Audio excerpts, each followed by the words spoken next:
Very, very welcome to our February Masterclass session. This is designed to be quick, so 30 minutes. It's a lot to try and pack in 30 minutes. I hope I give you a few nuggets of motivation, inspiration, practical advice to leave with. And of course, if at any stage you want to continue the conversations with me, with anyone you connect with in the chat, please do that as well. I am so conscious that you all have very, very busy days, and therefore I want to make sure that I'm not taking up too much of your time. So I'm going to dive in. I know we've got lots joining for this February Masterclass. There is maybe triple in attendance. So I think the topic is very, very relevant. Before I jump into it, I just want to give a quick introduction as to who I am. I see some really familiar faces here, and then I see lots of new faces, which is great. So my name is Clodagh. I am the founder of CRAOI, which is an employee wellbeing and impact solution. Sounds like a mouthful. Basically, we support companies and their people with embedding wellbeing strategies into culture, not adding it as an additional layer on top. And we focus on 3 pillars. So we focus on supporting individual well-being, social well-being, and planet well-being. Again, sounds like a mouthful, all within one ecosystem. And there's a lot more of a reason behind that, but that's not for today's masterclass. But again, if you want any more information, you can let me know. So I have over 20 years of experience in the corporate and wellness industries. I am also a yoga teacher. I am obsessed with the science behind well-being, the science of happiness, and I'm a certified health and wellness coach. So when I'm not running CRAOI, I teach yoga, I support with yoga in corporate settings, and then I also host retreats and I do one-on-one and group coaching too. So I would say I'm a workplace well-being advocate. I eat, breathe, live it, and I think most importantly, I practice what I preach. I really do practice what I preach. So never asking people to change behaviors without learning how to change your own. I think that's really, really important, and leading by example. So we do have a jam-packed session, lots to cover. The topic for this month's masterclass is one that is very close to my heart: human connection at work, building belonging, trust, and psychological safety. In a world of AI, hybrid work, and so much constant noise, how do we help our people feel seen, to feel safe, to feel supported in the workplace? So we're going to explore this morning how organizations, maybe like your own, can intentionally create human connection without adding more meetings, more tick the box initiatives, because humans are smart and they see through those, and without adding more pressure to your own workload. I can only imagine how busy your workloads are. I spend my time full time in this area. I'm sure it's taking up potentially only a fraction, even though you might like to be able to spend more time in this space. I'm sure you have so many other roles and tasks that you have to complete as well. So there's a lot to consider here. But when we stop to think about it, on average, we are spending 5 out of 7 days of our week in the workplace. So we are actually more often than not spending more time with the people we work with than the people that we love, our family and our friends. And that can be either slightly depressing or great, but I think it presents that opportunity and we can't deny it. When we allow to nurture relationships in the workplace and help humans to connect with each other in an authentic way because they feel like they belong, they're not trying to fit in, they feel like they can show up as themselves and they belong, we see people forming long-lasting friendships, ones that can last long after the job itself is over. I myself made 2 of my most favorite best friends when I worked in Australia. I don't work there anymore. They definitely are still in my life. So I'm sure you can probably think hopefully of 1 or 2 good friends that you have, but we don't all have to be best friends in the workplace. That is not realistic either. However, we do share common interests. We're all working towards one common goal. So we should be able to connect with each other on more than just the work that we are doing.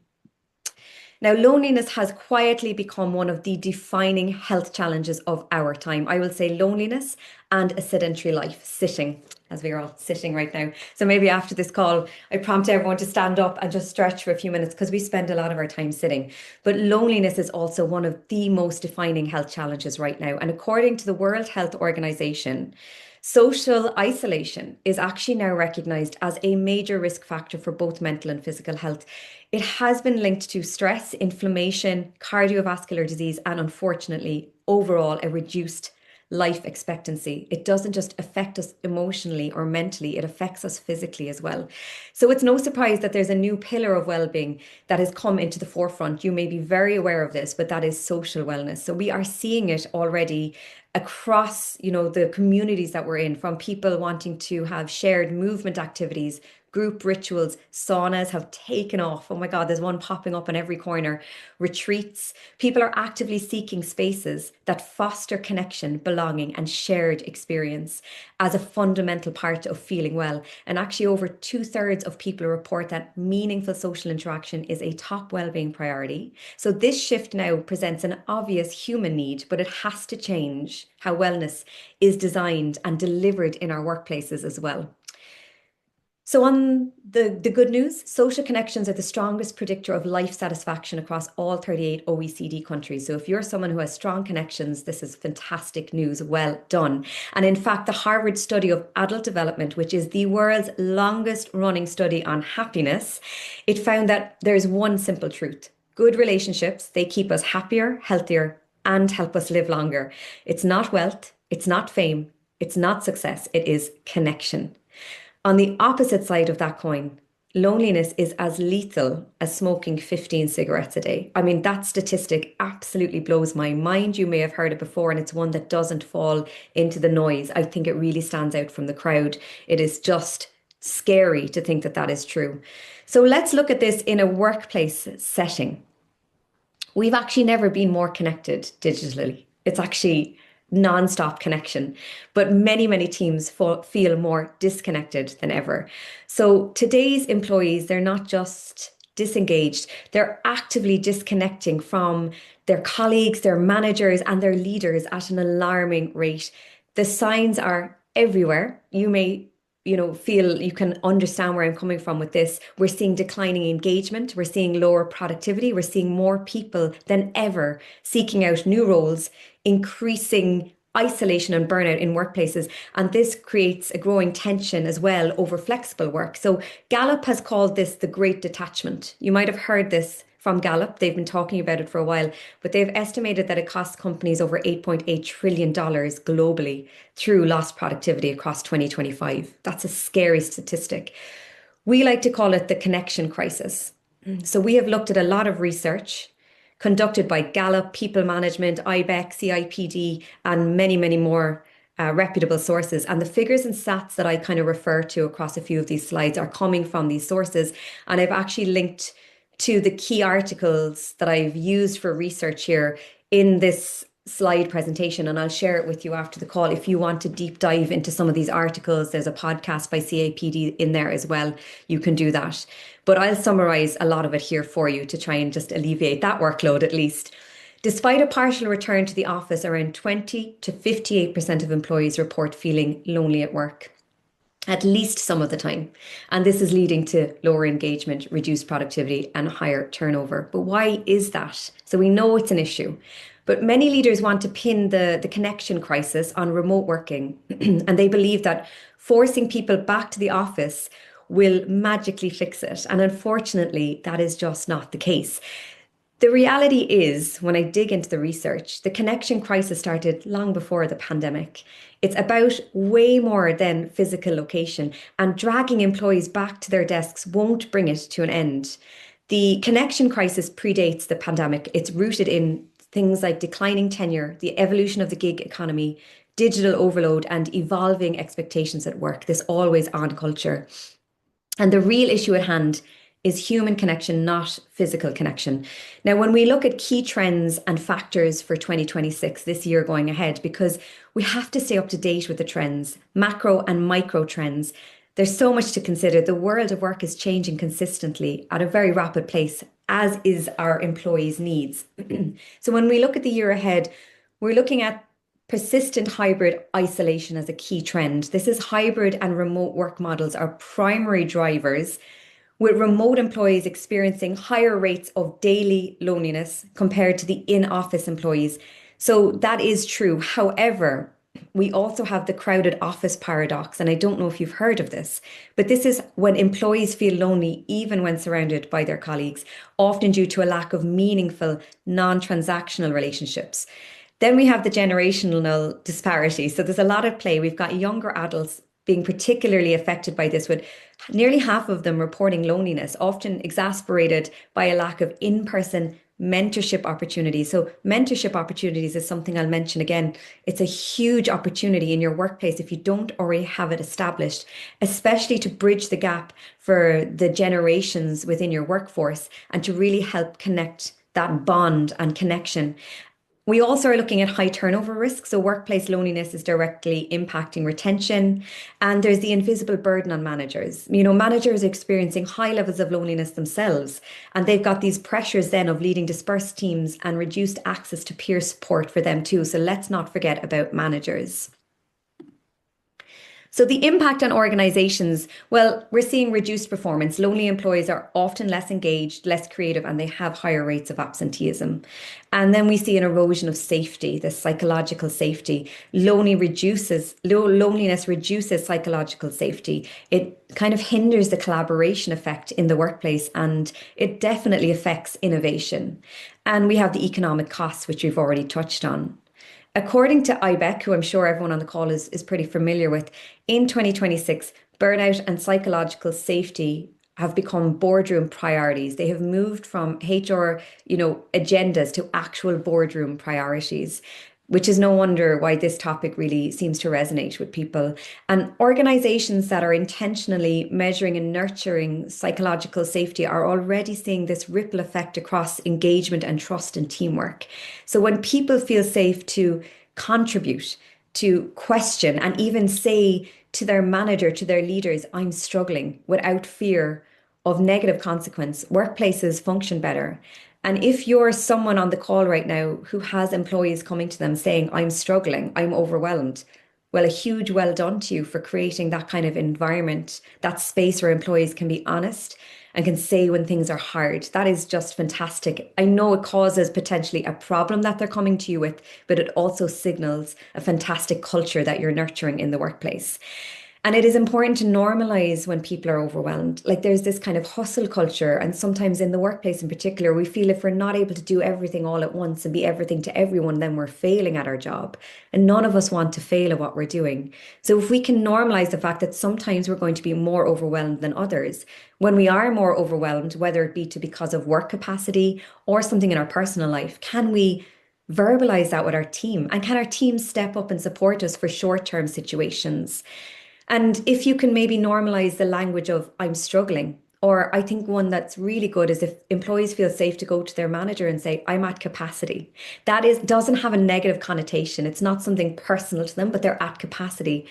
One thing that you may agree with me as when I was leading global teams for a multinational, a bugbear of mine, being completely honest, is if a team member, an employee would come to me with an issue and no consideration of a solution. Like I'm all about there are problems, but let's come up with some kind of solution too. So if you can encourage your team, maybe even doing a slight training session on this, come to me when you're at capacity, but try and put a little bit of thought behind why you're at capacity and maybe how we could potentially fix that together, some kind of solution. And that's a great routine to get them into doing for anything that they're struggling with in the workplace. So let's look at why our brains are wired for connection. So everyone on this call, we're all humans, despite the role that we have, the role that we're in our workplace. Why are we wired individually for connection? What's the science behind it? So when we interact with others, our brain releases oxytocin. You might have heard of oxytocin before. It's also known as the bonding hormone. And this hormone is responsible for feelings of trust, safety, and emotional closeness. It's why we feel better when we connect with people. It literally makes us feel good. And you might know this yourself. When you walk away from meeting your friends, when you walk away from a conversation with family, from colleagues, you often have a little boost. And in fact, when you have an interaction, even with a stranger, it often makes you feel really, really good. So it's that hormone at play. Now, connection doesn't just make us feel good. It actually impacts our performance as well. So when we feel supported and connected, we collaborate better, we solve problems more effectively, and we contribute more to our teams. So we really are able to thrive and do better work when we feel understood and trusted and valued. It's just part of our evolutionary need to belong. And I will say that word belonging is so, so important to consider because the opposite word to belonging, which never dawned on me until I heard this, is fitting in. So oftentimes we think fitting in and belonging are similar. They're opposite to each other. If we can create a culture where employees aren't just fitting in and trying to mold themselves into a certain shape, if we can create a culture where people are showing up as individuals, they feel safe to be authentic, they can show up with their own innovations, creations, that's where they belong. And that's where you're going to see your teams thriving together. On the other side of the coin, if we don't feel like we connect with people, it causes stress, and disconnection triggers adrenaline, and then it kicks in that fight or flight response, and that kind of freezes us to, one spot. We think the lion is coming, and that is not good for effective teamwork. So although physical proximity may influence our neurochemical response, it is actually not the dominant influence. That comes from how other humans treat us. So it doesn't have to be physical, it has to be how they're treating us. So even on this call, if we're kind and supportive of each other, that's going to make us feel good. And, this is the case whether we're standing physically next to each other or we're coming onto a Zoom. So given this reality, it's so important that we give leaders and managers even this basic understanding of the neurochemistry of human connection, because then we can transform how our people feel and think and behave, how they communicate with each other, and then how our teams collaborate with each other regardless of physical location. So, how can we create a culture where connection is front and center? In this world of AI and hybrid work, this always on culture, connection doesn't happen by default anymore. It has to be intentionally designed into our workplace ecosystems. So, to build a true culture of connection, leaders need to consider two things. Number one is intention. Prioritize human connection intentionally. So, if leaders can understand how trust, vulnerability, inclusivity, and gratitude shape our neurochemistry and our behavior, they are going to be more likely to be able to prioritize making sure that this is present in the workplace because they understand it. And skills, when we equip our teams to build connection, regardless of their location, that's where we're going to see a huge success. So understanding alone isn't enough. Teams need practical tools as well to put it into practice. So equipping our leaders and managers to create psychological safety through vulnerability and open dialogue. So they need to practice what they preach. Deep listening and gratitude is another really good tool to use in the workplace. Setting clear communication norms across hybrid teams, which we spoke about in the last slide, and just building simple, repeatable connection rituals. It's as simple as that into the working day, small rituals. And this is where we can really see consistent behavioral change, which is going to be really, really effective. So what are others doing? I won't go into too much detail here. It's something that you can look at as well, but other companies, thriving, successful companies, know that this is important and they're ensuring that they embed connection throughout their organization. So Patagonia, a very well-known company, they use purpose as connection infrastructure. So they embed connection through shared purpose. Employees are encouraged to engage in environmental activism. They do amazing things that employees can get involved with. They have paid time off for climate action, for volunteering, and they align the personal values of the individuals with the company's mission. It takes a lot of work to do this, but they show that connection isn't this perk or this nice to have. It's built into the identity of their brand, of their culture, of their ethos, and their daily work. And it allows belonging to become front and center, and it's lived. It's not just talked about. We also have the likes of the Body Shop. So they are a B Corp company, and they center activism, ethical sourcing, and community trade into their employee narrative. So those internal campaigns connect staff to causes close to their heart, not just to KPIs. And when values are lived daily, the connection will strengthen naturally as well. So there's a lot of case studies out there that we can use as an example of how we can build connection and belonging at work. And I've put together a list of kind of some key tips that we see successfully working in the organizations that we work with. And I'll share this slide with you as well. They're just ideas of how to start introducing daily rituals, initiatives that can be embedded into your workplace ecosystem. There's a lot here, but one of them, for example, is giving new team members an onboarding buddy from day one. So you might already have that in place, but if you don't, can you start allowing any new team member to be paired up with a buddy? It happened to me in my last corporate job, and I still talk to that buddy. That is someone that I trust as an advisor. We have a deep connection and we bonded over that system that was put in place from day one. Can you look at launching a company-wide connection challenge? So that's something that we're running this month at CRAOI for our clients, a human connection challenge. It gets employees working together across a fun, engaging challenge, and it then brings human connection front and center. Maybe looking at organizing team building activities beyond the socials, beyond alcohol-fueled events, like corporate retreats or afternoons spent out having lunch and maybe doing some wholesome, yoga, something that makes people feel better and they can connect through that.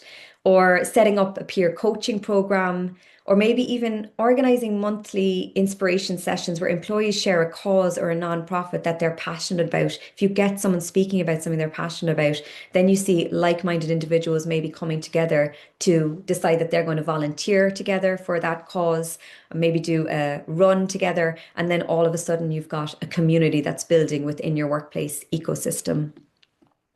Some of our favorites, creating a virtual coffee spot. So Cree is a remote first company. So we very much believe in that ethos, but you have to set up your ecosystem in the right way if you're going to have hybrid or remote work. It's not just the same as jumping on Zooms all the time. You need to ensure you have the right ecosystem and environment. So you can create a virtual coffee spot where employees can jump on and chat with each other, maybe even a virtual cafeteria so people can go in and eat lunch with each other if they're individuals and they're at home working alone. You can use really nice platforms like Butter. I don't know if you've used it, but you can go on and play games with each other. There's music, there's fun things to do in there. So just creating connection. Or else you can look at really checking in with your teams by being human. So being honest with your own struggles. Is there anything that you're struggling with in the workplace or outside of it that you could share directly with your team? Showing up as an authentic human. Studies have shown that openly sharing creates a really safe space for others to do the same. And it really does obviously help to bring us closer together. So looking at connecting authentically with the people you work with. Reinforcing your shared purpose. So again, as a company, looking at the shared purpose that you're all working towards, reinforcing that automatically connects you. But a lot of companies, I suppose, forget to share it on a regular basis and it kind of gets lost in the noise. So regularly anchoring your team's work to that sense of purpose. And then you could look at revamping volunteer opportunities. Volunteering is just a really great way to stave off loneliness and it enables bonding with others as well. So if you don't have volunteer opportunities running, or if you have days that employees are not using, could you maybe look at creating a volunteer board and putting up some opportunities in local spaces where people can go and volunteer, beach cleanups, maybe helping with gardening in nursing homes in your local vicinity.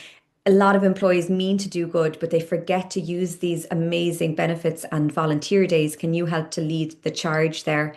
And then, of course, encouraging disconnection for reconnection. So we can't always be on, and it's really important we have boundaries with work and personal life. So we need to encourage employees to also unplug at the end of each day.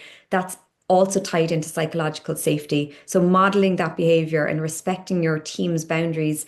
And there's lots of ways we know that we can do this. So the connection prescription, I would, encourage you, I suppose it's not about whether connection matters. It is about what can you start doing differently in your workplace? How can you start encouraging more human connection, even starting tomorrow? So using the power of social interactions and the deep desire for connectedness to empower health and wellness in your workplace. You can look at, first of all, diagnosing, where is connection currently breaking down? Is it during meetings? Is it because of hybrid teams? Start with a diagnostic in your opinion, and talk to other leaders in your teams to understand where there is a breakdown. And then choose one micro behavior, some of the things that we've spoken about that you can introduce across the month of March, even a repeatable action. So it could be that onboarding buddy that you can start bringing into play for all new employees, or existing employees might need onboarding buddies or mentors as well. Try to keep it small, try to keep it consistent, and then embed it into your process. So where does it live? Who's going to own it? Is it something that will come into your onboarding workflows if it's for that onboarding buddy example? And then measure it. How will you know it's working? Will it be about participation rates? Will it be about engagement trends or just qualitative feedback? Connection needs to be visible to be valued. So can you make sure that you share when all of these new interactions and initiatives are running so employees know and it's visible front and center in the workplace? So I'll just really quickly bring a real life example here for you so you can see it in action. At CRAOI, it's February, it's Human Connection Month for us. And we know that this flourishes when it's repeated, it's social, it's visible, and it's measurable. And most of all, when it's encouraged in the workplace. So we offer a calendar of events that ties in with the theme. We do live sessions, we do challenges. We've got a 10-day Human Connection Challenge running at the moment. Collectively, if employees for each organization reach a goal, they're in with the chance of winning a €100 voucher. So there's always a lovely reward as well for their efforts. We track everything and we put together activation kits. So there'll be posters, there'll be conversational starter cards, there'll be prompts that then the teams can use in their workplaces to make it visible so employees know that this is happening. So that's just an example of what we're running currently at CRAOI. And we support human connection in many ways. And these are things that you can do without CRAOI involved. But this is what works well for us. So just to give some ideas, we have CRAOI activities that are led by employees. Do you have employee resource groups? Do you have employees leading like-minded activities or groups that really helps to form connections? So book clubs, run clubs, coffee catch-ups, volunteering. Do you have the ability maybe to host live sessions? So if you've hybrid remote teams, that's something we run a lot. So last night I hosted a restorative yoga class, and users all over different companies joined it, and they were able to practice restorative yoga from the comfort of their own home, some in their pajamas, and then get a really nice good night's sleep afterwards. So having these kind of group get-togethers, maybe sometimes they're online as well. Maybe it's something that can support those who are hybrid remote, or something that supports a good night's sleep. And then can you run some fun interactive challenges? Challenges are loved by employees, and you don't have to have an app in order for a challenge to be successful. You could run this in your workplace through an Excel file. So there's lots of ways that you can get creative with this. So that's just some inspiration. And the only other thing I will say is that anything I've mentioned around community, we very much put that at the forefront of what we're offering. So I will share this in a follow-up email with you. But if there's anything that rings a bell here and you want support with it, we often go into workplaces. We do restorative yoga, we do power and pause retreats, we do stress and burnout overnight and day retreats. And we also do a lot of corporate community events. So we've got ones rolling out next month called Quit Your Whining. It's for alcohol-free or sober curious people, which is also quite an issue in the workplace. So it's a bit of comedy, and it's led by myself and another alcohol-free person. So there's a lot that can be done on site too. This might feel overwhelming, everything I'm mentioning. So if you need any support at all, or anything here is something you'd like to explore further, that's what we're here for. And before I let you go as well, I am just going to mention I will, of course, invite you to our next masterclass. Conscious of time, want to wrap this up. Lots covered in 30 minutes. In March, our theme is focus and recovery for the month. So our calendar is all set up. So our masterclass will tie in with that theme, and it's human sustainability through a regenerative lens, how we can design energy and recovery for high performance at work. This is a very new topic and something that we design our whole business model across. So that will be happening the last Thursday of March. So I'll share an invite with you for that. And I will share this resources screen too, so you can go in and read any of the articles that I mentioned there as well.